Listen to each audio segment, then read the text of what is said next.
La sua dolente madre, tutta pietà e zelo, gli stende il suo velo e copre il suo figlio.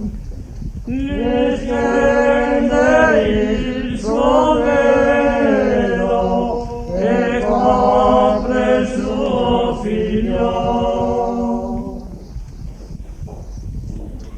Il buon ladrone allora si pente dei suoi errori e disse al Signore: ricordati di me. E disse al Signore: